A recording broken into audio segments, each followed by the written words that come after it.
The plan that I envision as an engineer and a business executive all my life is we got to work on the most important things first. And the single most important thing is what we are eating as a world population. And it's mostly 2 billion people in the 5 regions of the country that are eating 72% of the meat. We work on the demand side of the equation. We change people's eating habits by promoting why they need to change what they eat. We go directly to the people all over the world, different languages, but most of the languages we already have in our survey. We have Portuguese and German and a lot of languages and Spanish. And we do it with credibility and repetition. There's a term in advertising called effective frequency. First time you hear about a new product or new service, you don't even listen to it. 5th time you begin to think, what is that all about? And depending on the product or the change they're trying to get you to make, it could be 50 times before you believe it. But eventually you start believing it if you hear it enough times from credible people. So I think it's a matter of leadership and money. And I have been spending a lot of my time trying to identify the kind of leader that could pull this off. And I was just telling Steve last night, it only takes one to really get, if there's one powerful billionaire leader that's got global name recognition out there, that has the conviction of doing this as much as I do, problem is pretty well underway to getting solved. Leadership and money. Now, how much money would it take to have a massive global awareness campaign where we tell all of this to everyone? So I'm saying, well, maybe it costs $5 billion. I make up a number, $20 billion. Well, guess what? Facebook just bought WhatsApp, an app for $22 billion. An app. Most of you don't even know what it is, right? I have it. I use it to talk to my co-author in Ireland. But I mean, $22 billion. If an app is worth $22 billion, what's the future of humanity worth? You know. So we want to educate, motivate, and legislate in terms of my plan, or my vision. We want to reach the top 2 billion people in the world. They are in China, Europe, United States, Brazil, and Russia. Eat 72%, this is FAO numbers, of all the beef, pork, and chicken.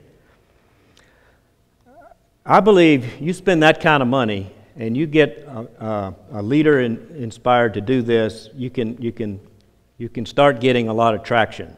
International credibility, a leader that fully gets it about food, ready to lead full-time and can attract other leaders and raise billions of dollars. So I've got some messengers here. I would think that Bill could be a leader, but he can't be a leader because he would never invest the time to do it. But he's a good messenger. Look at what he used to look like, and look at what he looks like now. And this was in a magazine. That's Beyonce. I realized I didn't have a woman on here yesterday, and I quickly sought out Beyonce and put her in there. Pretty good messenger for plant-based eating, right? Look at what James Cameron used to look before he switched over, and he's a friend of mine. I've been to his home a few times, and he is amazing. He's been in the news a lot lately. The next 2 guys, I think these 2 guys, they're both multi-billionaires. They're both super smart. And I believe that either one of them could do anything they set their mind to. Do I think they're going to do this? Low probability. But this is the kind of person I'm talking about. And this is how I draw on my experience as an executive recruiter. I know what the job is. So I know what kind of candidate I'm looking for and what kind I'm not looking for. I'm not turning anybody away, don't get me wrong, but Elon Musk owns 3 companies, and he's got 6 kids when he's not busy at work, you know. Jeff Bezos owns the Washington Post. He's out there. Bet you don't know this guy. He's the co-founder of Napster and the first president of Facebook. And he's worth $3 billion, and he just gave $250 million to Joe Biden's moonshot team. $250 million. Now, I've watched some of his videos. That's what I do with these guys. I watch their videos, and I kind of get a feel for their personality. This guy could be the one. He's 36 years old. He's got an open mind. So Colin and I are in the process of trying to get a meeting with him as we speak. What's his name? His name is Sean Parker, S-E-A-N. So here's the Harmony Project, I call it. Recap: replace MDEF with plants, four-leaf system for teaching, leadership and money, to conduct a massive, never-ending global awareness campaign. And then you might say, well, what can I do? Well, look at Steve Shore over here. Look at what he's done. You know, everyone. I think anybody that has conviction here should do what they can do.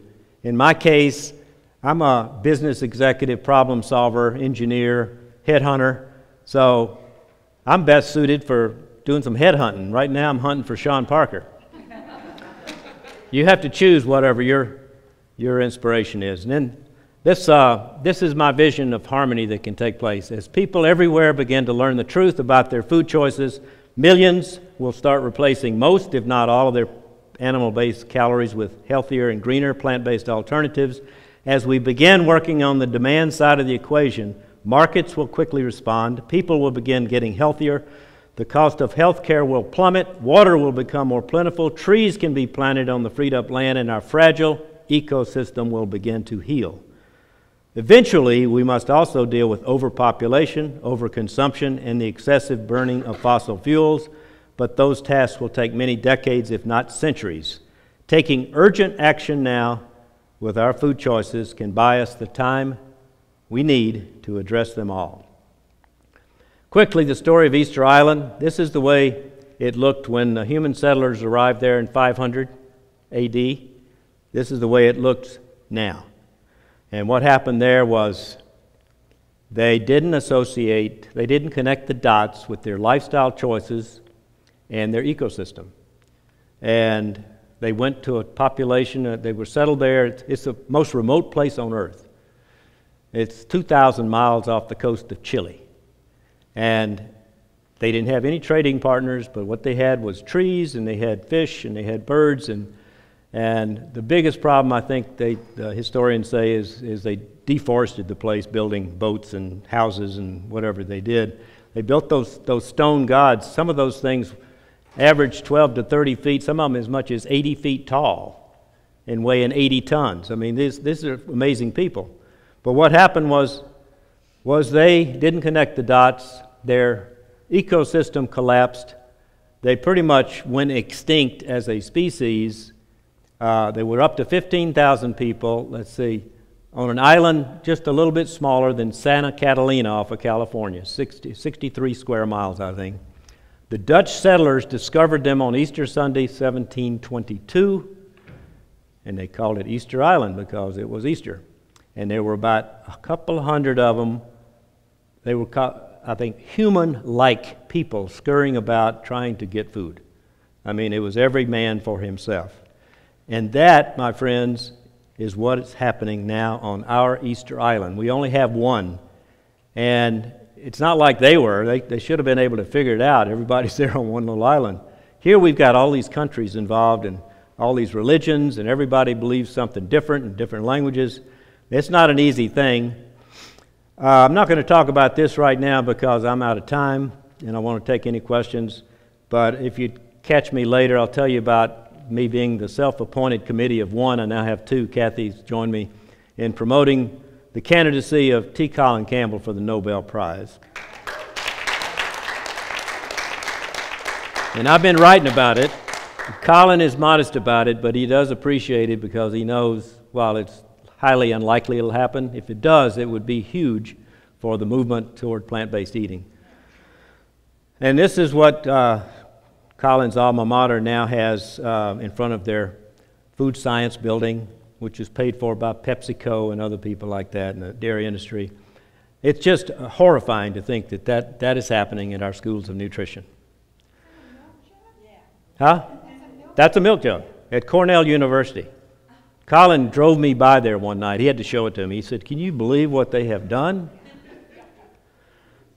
So, do we have a chance of pulling this off? Never doubt that a small group of thoughtful, committed citizens, me and Kathy, can change the world Indeed, it is the only thing that ever has, Margaret Mead. And my favorite, people who are crazy enough to think that they can change the world are the ones who do. Steve Jobs. This is my car. I'm a registered Vermont voter. And let's get rolling with 4-leaf. I got it on my license plate. And then finally, how important is this topic? And I consider myself working on the most important topic in the history of the world. And I consider my clients are the children of the world. My children, your children, everybody's children. We can't leave this mess with them. These are my 7 grandchildren. That's it.